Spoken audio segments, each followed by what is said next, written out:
Die getuienis. Beginsels tot geestelike groei. Vandag se onderwerp gaan oor die nagmaal.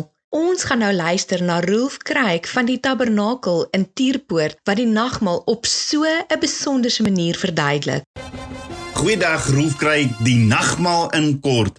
In Matteus 26 vers 26 staan, en terwyl hulle eet, neem Jesus, sy Hebreëse naam Yeshua, die brood, en nadat hy gedank het, breek hy dit en gee dit aan sy disippels en sê, neem, eet, dit is my liggaam. Ons weet ook net voor ons Messias dit gedoen het, het hy die disippels se voete gewas en hulle het aan tafel gaan sit. Yeshua het ook vir Judas ontmasker as die verraaier. En na dit, toe neem Yeshua ongesuurde brood, breek dit en sê, neem dit is my liggaam. Nou in Levitikus 24 vers 5 tot 8 sien ons selfs in die bak van brode in die tabernakel was daar hierdie goddelike resep. Ja, maar Vader sê, jy moet fyn meel neem. Nou dink daaroor, waar begin fyn meel? Want jy het fyn meel nodig vir ongesuurde brode. Fyn meel is koringkorrels wat fyn gemaal moet word, gecrush moet word, voordat dit fyn meel word. En so sê ons Messias in Johannes 6 vers 35, ek is die brood van die lewe. Dan sê Yeshua ook in Johannes 12 vers 24, Voorwaar ek sê vir julle, as die koringkorrel nie in die grond val en sterf nie, bly dit alleen, maar as dit sterf, dra dit veel vrug. So ons Messias, Yeshua, is terwille van ons oortredinge deurboor, terwille van ons ongeregtighede, is hy verprysel, en soos wat hierdie koringkorrel geknees en fyn gemaal is, word dit fyn meel, sodat dit gebruik kan word vir die brood. En so sê Yeshua, hy is die brood van die lewe, en as jy daarvan eet, sal jy nooit weer honger word nie. Nou jy moet weet, die disippels was Jode, en om brood te breek was 'n etenstyd protokol. Wat normaalweg en algemeen daardie tyd sou gebeur het is, die vader van die huis sou met etenstyd die brood neem, dit breek, en voordat hy dit uitgedeel het, sou hy dit geseën het met die volgende gebruikelike woorde, Baruch ata Adonai Eloheinu malech ha'olam ha'motzi lechem min ha'aretz. Blessed are you, O Lord our God, King of the universe, who brings forth bread from the earth. Maar dis nie wat Yeshua daardie aand doen nie. Inteendeel, Yeshua sê iets wat alles behalwe gebruiklik of normaal was. Hy sê dat hulle die brood moet neem, dit eet, dit is sy liggaam. Met ander woorde, die brood verteenwoordig sy liggaam. Dan in Matteus 26 vers 27 staan verder, toe neem hy die beker en nadat hy dit gedank het, gee hy dit aan hulle en sê, drink almal daaruit, want dit is my bloed, die bloed van die Nuwe Testament, wat vir baie uitgestort word tot vergifnis van sondes. Nou die Griekse woord wat gebruik word by die nagmaal, wat ons Messias instel, is nie oinos wat wyn kan wees nie, maar dis die woord glucose. Glucose beteken vars uitgedrukte sap, sonder uitsondering. In al 4 die evangelies, Matteus, Markus, Lukas en Johannes, en in die res van die Nuwe Testament, as daar gepraat word van die wyn by die nagmaal, word daar gepraat van die woord glucose, vars uitgedrukte druiwesap. Onthou die wyn, vars druiwesap verteenwoordig die bloed van ons Messias, Yeshua. En daarom sal Yeshua nie iets instel met onsuiverhede in die sap nie, want daar is geen onsuiverhede in die bloed van ons Messias nie. Die bloed van Yeshua is die volmaakte bloed wat vir my en jou sondes kom betaal het. En dis hoekom hy dit met suiwer druiwesap ingestel het.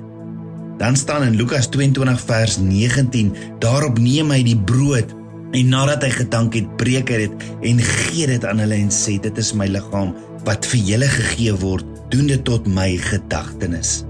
Gedagtenis is die Hebreëse woord azakara wat remembrance of me beteken.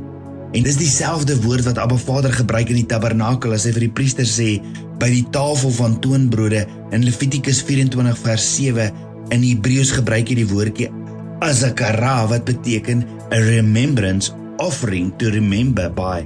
Met ander woorde, soos wat hierdie priesters hierdie brood geëet het en Abba Vader gesê het, gebruik dit as herinnering aan my, kom Yeshua, ons Messias, en sê eers, ek is die brood van die lewe.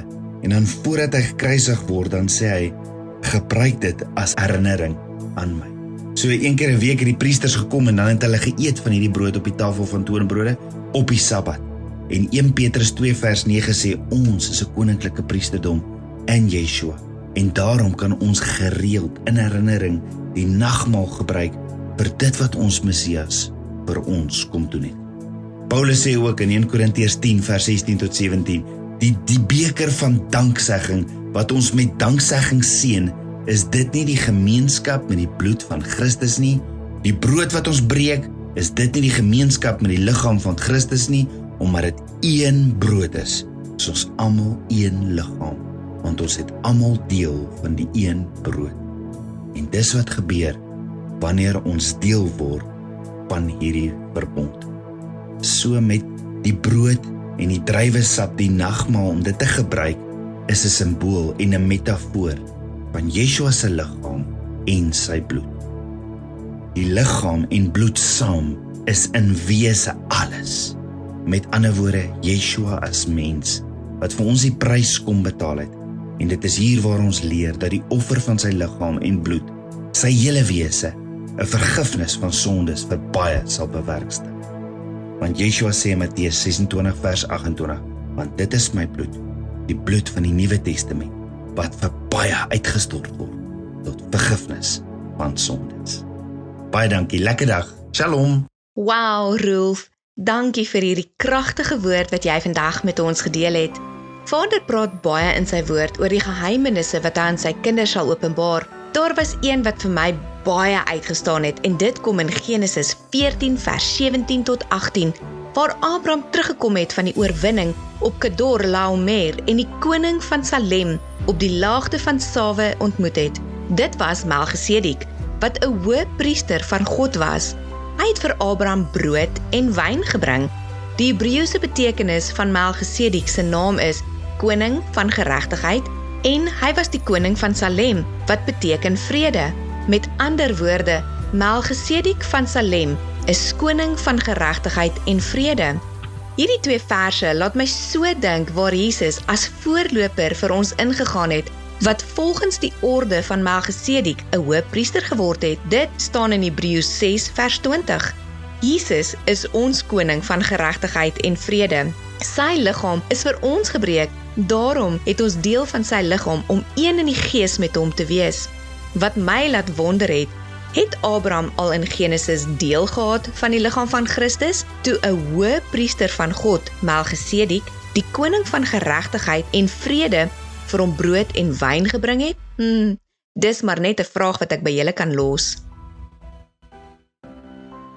Baie interessant. Vir die wat in Pretoria en sy omliggende areas woon, kan gerus na die tabernakel gaan besoek. Dit gaan nie net oor 'n replika van die Ou Testament nie, maar het soveel konnektasies met Jesus en ons lewe vandag. Oom Rolf het sy getuienis op ons webwerf gelewer, hoe hy 'n opdrag van Vader gekry het om die tabernakel volgens skaal te bou. Gaan kyk gerus na sy getuienis op ons webtuiste www.diegetuienis.co.za. Onder die naam sal jy vir my 'n tabernakel bou. Of as jy die tabernakel in lewende lywe wil beskou, gaan besoek hul webtuiste tabernakel.co.za vir meer inligting. Nou ja, ons jaar is al amper op sy einde. Volgende week is die laaste week van 2022. Ons gaan dan 'n bietjie gesels oor daai nuwejaarsvoorneme wat ons almal so lief is om te maak. En hoe kom daai voorneme meeste van die kere 'n mislukking is en nooit voltooi word nie. Mag julle 'n geseënde naweek hê. Ons WhatsApp-nommer is 0711662178. Hallo? 0711662178.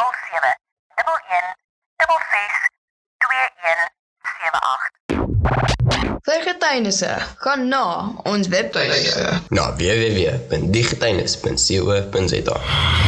Nie uitmis op ons volgende deel nie.